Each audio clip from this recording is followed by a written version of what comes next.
Bawal ang maingay mga mare kasi natutulog yung alaga kong aso. Mamimili sana ako kaninang umaga sa suki ko ng grocery store mga mare. Kaya lang bigla ko naisip na baka sakali kay Ultra Mega ay may mga nakapromo sa mga bibilhin ko. Bigla ko na lang kasing naisip habang papunta ako naglalakad sa suki ko ng grocery store. Kaya nung malapit na ako sa suki ko ng grocery store ay bigla naman balik ang yung tindera.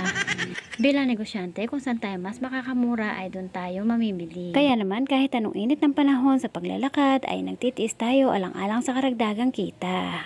Yan ang isang bagay na sikreto ng isang small business owner para mabilis na umunlad ang ating munting negosyo. Hindi naman ako nagkamali sa pagpunta kay Ultra Mega dahil nakabili ako ng 2 piraso, 8.45 lang na Knorr Cubes chicken. Sakto lang dahil ito talaga ang flavor na bibiling ko sa mga Knorr Cubes ko.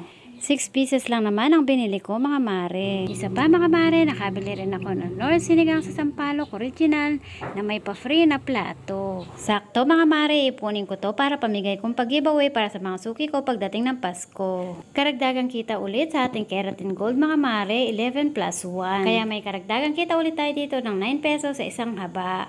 Isa pang nakakatuwa mga mare dahil ang Safeguarded meron siyang buy 6 get 1 free. Karagdagang kita ulit ng 22 pesos dahil nga 22 pesos ang bentahan natin nito. Bad news nga lang mga mare kasi itong nabili kong prutos na sampalok na isang balot kay Ultra Mega ay lahat ay talagang moist. Kung wala pang bumili na bata hindi ko rin talaga mapapansin na ganito lahat ng laman niya malambot. Kaya bukas mga mare papapalitan ko ito. Isa pang kasiyahan natin mga mare kapag meron tayo na-encounter na ganitong candy na kagaya nitong Snowbird 100 pieces pero 102 ang laman. Binibilang ko kasi ito bago ilagay sa mga garapon. At itong Max White natin, imbes na 50 pieces ay naging 52 pieces. O diba ang saya-saya dahil karagdagang kita ng 2 pesos.